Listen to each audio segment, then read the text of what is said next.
श्री राधे वृंदावनेश्वरी वृषभानुसुते देवी प्रणमामि हरिप्रिये। वाञ्छाकल्पतरुभ्यश्च कृपा सिन्धुभ्य एव च पतितानां पावनेभ्यो वैष्णवेभ्यो नमो नमः। प्रहलाद नारद पराशर पुंडरीक व्यासाम्बरीश शुक शौनक भीष्मदाभ्यां रुक्मां गदार्जुन वशिष्ठ विभीषणादीनि एतानहं परं भागवतं नमामि। भक्त भक्ति भगवंत गुरु चतुर्नाम वपुएक इनके पद वंदन करहीं नासहि विघ्न अनेक। मंगल आदि विचारिरह वस्तु और अनूप हरिजन को यश गावते हरिजन मंगल रूप। संतन मिलन निर्णय कियो स्तुति पुराण इतिहास भजबे को दोई सुहर कह हरि कह हरिदास। श्री हरि जुआन विराजिए कथा रसिक हरिदास। तुम श्रोता भक्त मान के तब पद रज हम दास। तुम पाछे जोर हो श्रोता है रसिखान। तिनके सकल मनोरथ पूर्वहु श्री भगवान। बोलिए श्री भक्तवान ग्रंथ की संत सद्गुरु भगवान की परम भागवत वैष्णव भगवान शंकर जी की जय।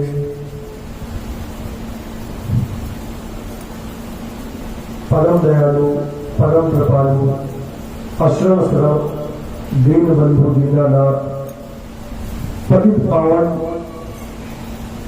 भगवान श्री राधा माधव की महती कृपा से हम सभी को मानव जीवन के उत्कृष्ट फल सत्संग की जो प्राप्ति हो रही है इसके लिए हम सभी भगवान को कोटि कोटि धन्यवाद कहते हैं। यह सत्संग सुधा मानक नामक यह श्रृंखला आज अपने 12वें पुष्प यानी 12वें पड़ाव पर है। अभी तक हम सभी भक्त एक दिवसीय कथा के माध्यम से श्री भक्तमान जी की कथा में किसी एक भक्त का चरित्र गायन और श्रवण करते थे, परंतु यह वंदनेश्वर महादेव की असीम कृपा है कि इस बार उन्होंने अपने सानिध्य में अपने समक्ष विराजमान होकर के 3 दिवसीय श्री भक्तमान जी की कथा श्रवण करने और दास को कहने का सुदीर्घ अवसर प्रदान किया है। तो मैं आप सबके श्री चरणों में आग्रह करूंगा कि विनम्रता पूर्वक भाव पूर्वक बैठ करके सुने, किसी प्रकार का कोई विक्षेप न आए ऐसा ध्यान रखें और इस कथा के श्रवण से और गायन से कहने वाले और सुनने वाले के हृदय में भगवान श्री राधा माधव भगवान श्री सीताराम जी सरकार की भक्ति प्रकट हो, ऐसा मैं उनके चरणों में प्रार्थना करता हूँ। दास निवेदन कर रहा था कि पूर्व में हम सभी को 1 दिवसीय श्री भक्तमान जी की कथा श्रवण करने का अवसर होता था। तो चूंकि 1 दिन की कथा होती थी तो हम लोग जल्दी जल्दी में एक संत का चरित्र कहते थे और संत के चरित्र को कह करके उस कथा को विराम दिया जाता था। क्योंकि आज 3 दिवसीय कथा का प्रथम दिवस है तो दास के हृदय में प्रेरणा आई कि यह भक्तमान कथा क्या है, पहले इस पे चर्चा हो जाए थोड़ी सी।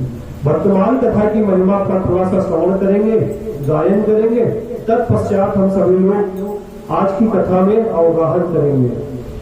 आज की कथा भक्तराज श्री नरसिंह मेहता जी के चरित्र पर है। कलयुग में एक अकेले ऐसे भक्त हैं जिन पे भगवान ने ऐसी कृपा करी कि इस कलिकाल में 52 बार प्रत्यक्ष रूप से साकार होकर के भगवान ने उनको दर्शन दिए। कितनी बार? 52 बार। यहाँ अनंत जन्म बीत जा रहे हैं लोगों के और भगवान उनके हृदय में एक पल के लिए नहीं प्रकट हो रहे हैं और इसी कलिकाल में 52 बार साकार होकर के भगवान ने प्रत्यक्ष होकर के जिनको दर्शन दिए, ऐसे श्री नरसिंह मेहता जी का चरित्र है। तो एक बार सभी बोलेंगे नरसिंह मेहता की जय। तो जैसा कि अभी चर्चा हुई कि आज का जो यह सत्र है वो प्रथम श्री भक्तमाल जी के ग्रंथ की कथा को श्रवण करने के, उनकी महिमा को श्रवण करने का सौभाग्य हम सबको प्रदान कर रहा है। भक्तों, 84 लाख योनियों में भटकने के बाद परम दयालु परम कृपालु भगवान की जब महती कृपा होती है तो यह मनुष्य का शरीर मिलता है। कितने प्रकार के शरीरों में भटकने के बाद? 84 लाख योनियों में भटकने के बाद। 84 लाख यानी कि मन में पड़े हुए कीड़े से लेकर के और इंद्र के पद तक यहाँ बैठे हुए सभी लोग यह सफर तय कर चुके हैं। लेकिन यह सत्संग और यह कथा, यह कीर्तन इस मनुष्य शरीर में भी संभव है। यह देवताओं को भी दुर्लभ है। देवताओं को भी यदि कथा कीर्तन का लाभ लेना होता है तो उन्हें इस धराधाम पर भक्तों का रूप धारण करके आना पड़ता है। यह कथा कीर्तन, यह सत्संग का लाभ वहां जो देवताओं का लोक है, स्वर्ग लोक, वहां भी सुगम नहीं है। ये इतनी विलक्षण वस्तु है, इतनी विलक्षण वस्तु है और ये हम सबको महादेव की महती कृपा से आज सुलभता से सुगम हो रही है। तो हमें सभी को अपने मनुष्य जीवन को कृतार्थ करने का जो लक्ष्य आज अवसर प्राप्त हुआ है, इसे हम सुयोग्य अवसर को हमें भुलाना चाहिए, कैश कराना चाहिए। अभी 1 घंटे की व्यक्ति चारों तरफ से हटा करके अपने मन को भगवान के श्री चरणों में निवेदित करते हुए, एकाग्र करते हुए इस कथा का आज हम सब गायन और श्रवण करेंगे।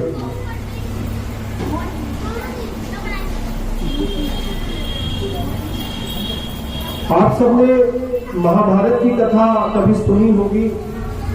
तो महाभारत में जब महाभारत का युद्ध हो रहा था तो महाभारत के युद्ध के मध्य में जब भीष्म पितामह को अर्जुन द्वारा बाणों की सैया प्रदान की गई, उनके समस्त शरीर को बाणों से वेद दिया गया और वेद देने के बाद उन्हें जब सरसैया पर विराम करने के लिए, विश्राम करने के लिए रख दिया गया, तब एक दिन भगवान वासुदेव श्री कृष्ण युधिष्ठिर से कहते हैं कि पितामह भीष्म जो परम भागवत कहे गए हैं उनमें से एक है, आपको उनसे कुछ सत्संग लाभ लेने के लिए जाना चाहिए।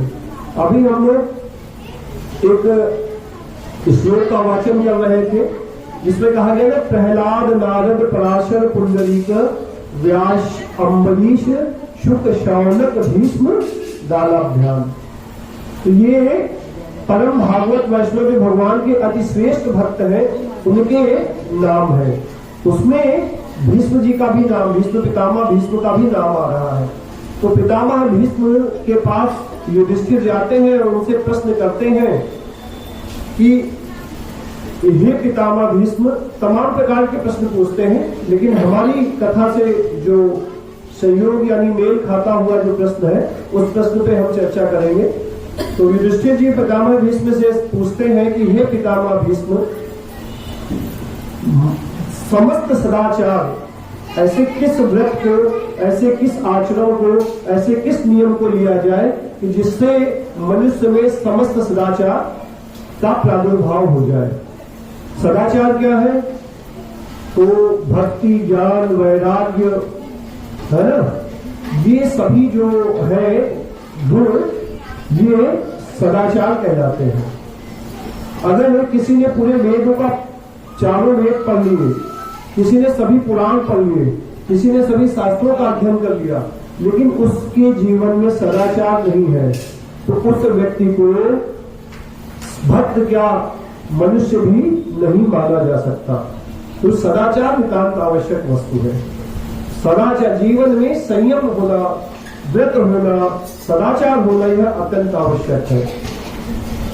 तो उन्होंने पूछा कि धर्म और धर्मनिष्ठ धन और धर्म युक्त संसार, ये सारी चीजें मनुष्य को कैसे प्राप्त हो सकती हैं, यानी समस्त सदाचार मनुष्य के जीवन में कैसे आ सकती है।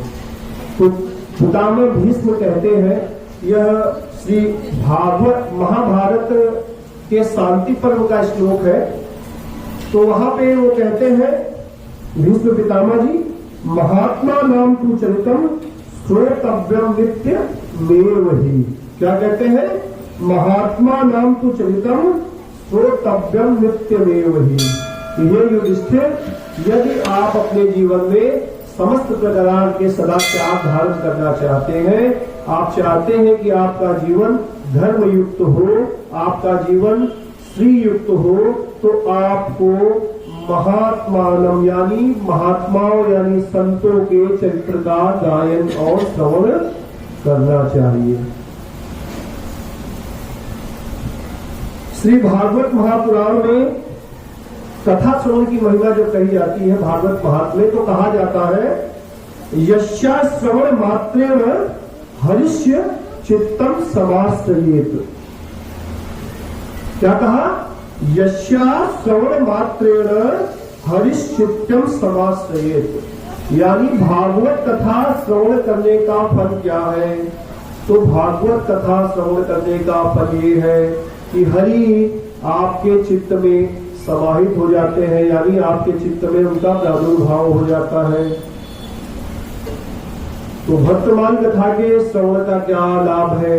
उस वर्तमान की कथा के श्रवण का, तो वर्तमान की कथा के श्रवण के बारे में कहा जाता है कि इस कथा को श्रवण करने से भगवान चित्त में सिर्फ आते ही नहीं, आपके चित्त का मार्जन करके वहां अपना आसन लगाकर सदा सर्वदा के लिए वहां विराजमान हो जाते हैं। वर्तमान की कथा का क्या महत्व है? चित्त में भगवान सदा सर्वदा के लिए विराजमान हो जाते हैं। यह वर्तमान की कथा का महात्म है।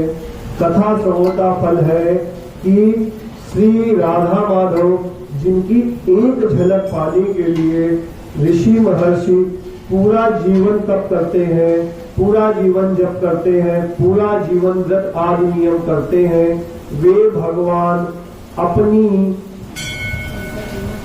अंतरंगा शक्ति श्री किशोरी जी के साथ आपके हृदय में आसन लगा करके सदा सर्वदा के लिए विराजमान हो जाते हैं। यह है श्री वर्तमान कथा श्रवण का फल। अच्छा, इतना बड़ा महत्व है इस कथा का। हाँ, तो फिर इस कथा का प्रधान श्रोता कौन है? इस कथा का प्रधान श्रोता कौन है? तो यह श्री वाल्मीकि रामायण से उदाहरण देते हैं। वाल्मीकि रामायण के उत्तर कांड में वर्णन आता है कि जब भगवान राम एक बार संतों का संग करने की इच्छा से वन गमन किया, उन्होंने वहां पे उन्हें अगस्त ऋषि, वाल्मीकि ऋषि आदि समस्त ऋषियों का सानिध्य प्राप्त हुआ। तो जब ऋषि और भगवान श्री राम का एक सामना साक्षात्कार हुआ तो भगवान ने यथोचित उनको प्रणाम किया और ऋषियों ने यथोचित प्रणाम और आशीर्वाद प्रदान किया। तब भगवान राम उनसे आग्रह करते हैं कि संत संगति का प्रधान लाभ तो यही है कि जब संत मिले तो हरि कथा होनी चाहिए, भगवान की कथा अथवा सत्संग होना चाहिए। तो तय हुआ कि आज कथा होगी। भगवान राम प्रथम श्रोता के रूप में विराजमान हुए। भगवान राम, जैसे होता ना अभी आप लोग भागवत वगैरह कराते हैं तो उसमें जजमान बनाए जाते हैं, तो भगवान राम जजमान बने। अब ये होने लगा कि कथा कौन कहेगा, तो ये कथा कहने के लिए ही जो कथा कहने की जिम्मेदारी थी वो दी गई अगस्त ऋषि को।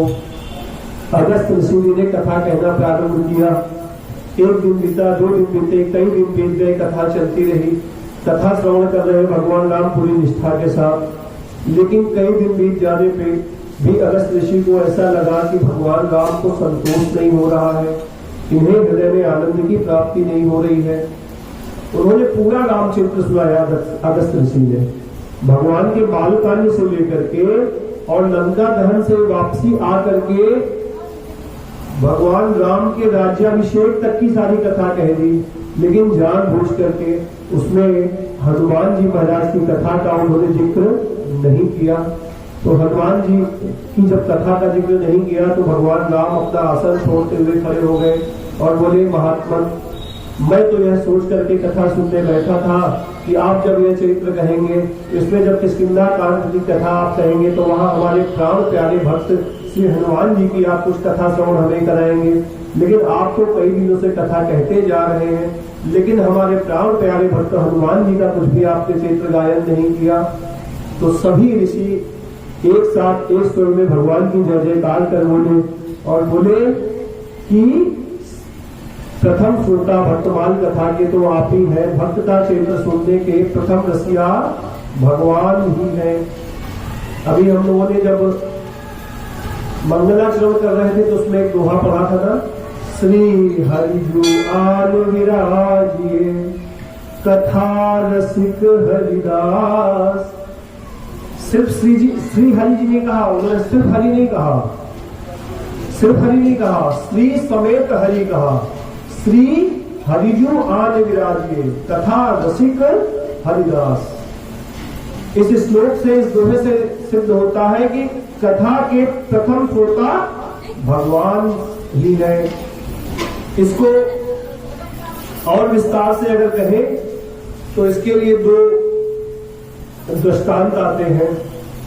यह कथा वर्तमान जी की हम सभी को गोस्वामी नाभादास जी के माध्यम से प्राप्त हुई।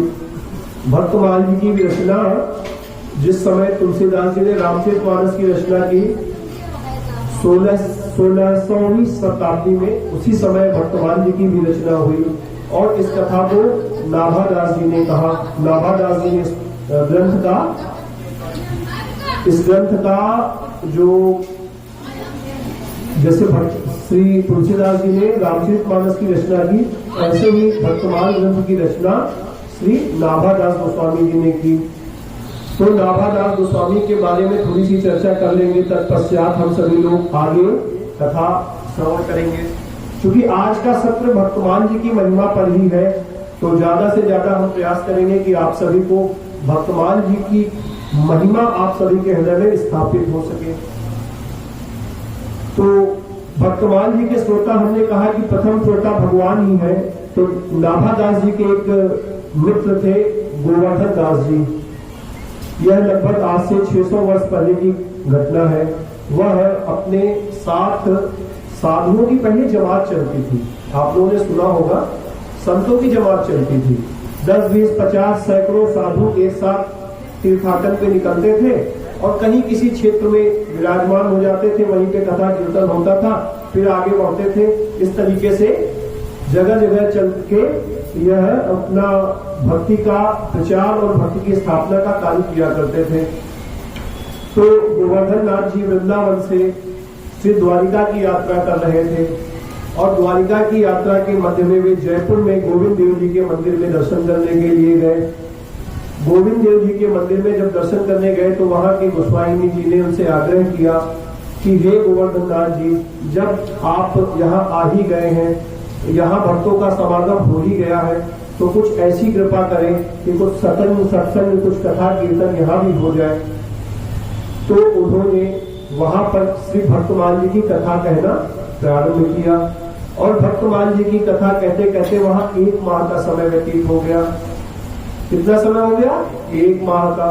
1 माह की कथा करते करते उन्हें याद आई 1 माह बाद कि अरे हमें तो वहां यात्रा के लिए द्वारिका जाना है।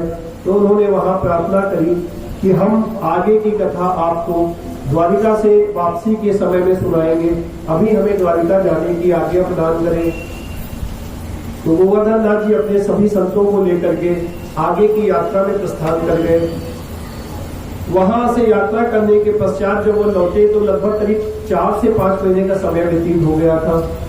आए तो आसन लगा, सारे संत लोग रुके। जैसे आज यहाँ आप सब लोगों ने बड़ी सुंदर व्यवस्था बना दी, ऐसे सुंदर व्यवस्था बनी, सभी संत बैठे और वहां जयपुर के सभी श्रोता बैठे कथा सुनने के लिए। तो गोवर्धन नाथ जी ने प्रश्न किया कि आप बताइए कथा कहाँ तक हुई थी, वहां से आगे की कथा हम कहें। तो हम भी आपसे प्रश्न पूछते हैं कि पिछली 11 कथा हो गई थी, आखिरी कथा कहाँ तक हुई थी, आखिरी किस भक्त का चरित्र किया गया था। जो लोग नियमित कथा सुनने वाले हैं वो लोग उत्तर दें। कर्माबाई जी का, कर्माबाई जी की कथा हुई थी। जब वहां पूछा गया तो वहां कोई बता नहीं पाया, किसी ने यह नहीं बता पाया कोई कि आप कथा कहाँ पे छोड़ के गए थे, किस भक्त का चरित्र सुना चुके थे और आपको आगे कहां से कथा कहनी है। तो गोवर्धन नाथ जी को बड़ा कष्ट हुआ। वे बोले कि जब आप लोग मन लगा के कथा श्रवण ही नहीं कर रहे हैं तो हमें कथा सुनाने का क्या लाभ, हम आपको कथा क्यों सुनाएं। इससे अच्छा तो हम संतों को लेकर के श्रीधाम वृंदावन वापस चले जाते हैं। तो यह भगवान से सहन नहीं हुआ। भगवान को तो लग रहा था, उनको तो चटपटी लगी थी भक्तों का चरित्र सुनने की। वो सोच रहे थे, खुश हो रहे थे कि अब आए हैं गोवर्धन नाथ जी, संतों का चरित्र सुनाएंगे। और यहाँ गोवर्धन नाथ जी ने कहा कि अब हम सुनाएंगे नहीं, हम जा रहे हैं क्योंकि आप लोग ध्यान से सुन रहे हो। तो भगवान को बड़ी पीड़ा हुई। भगवान ने अपने जो निज अंग सेवी पुजारी जी थे, गोस्वामी जी थे, उनको बुलाया और उनसे कहने लगे कि आप जाइए और गोवर्धन नाथ जी से निवेदन कीजिए, इस भक्त रैदास तक की कथा आप कह चुके हैं, इसके आगे की कथा अब आप कहिए। बड़ी अच्छे उसके 2 लाइनें हैं।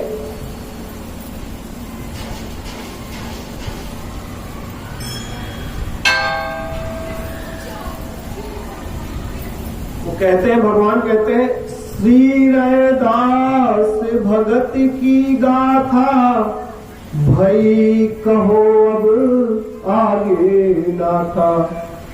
आंखों में अश्रु भर करके वो गोसाई जी रोते रोते आते हैं और गोवर्धन नाथ जी को प्रणाम करते हुए कहते हैं कि हे गोवर्धन नाथ जी, आप मत जाइए। भगवान कह रहे हैं कि श्री रैदास भक्त की कथा आप हमें श्रवण करा चुके हैं, इसके आगे की कथा आप कहिए। तो गोवर्धन नाथ जी भी ऐठ में आ गए, अपने ऐसे हाथ रखा कि बोले आपसे बोल सकते हैं तो क्या हमसे नहीं कह सकते हैं क्या।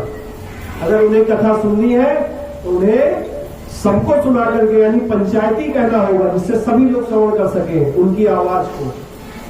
तब भगवान मंदिर में से आवाज देते हैं कि भक्त रैदास की गाथा भई कहो अब आगे ना था। सब भक्त गण जय जयकार करते हैं, बोलिए गोविंद देव जी भगवान की जय। इससे यह सिद्ध होता है कि इस भक्तमान कथा के प्रथम श्रोता स्वयं श्री ठाकुर जी भी रहे। एक और दृष्टांत आता है।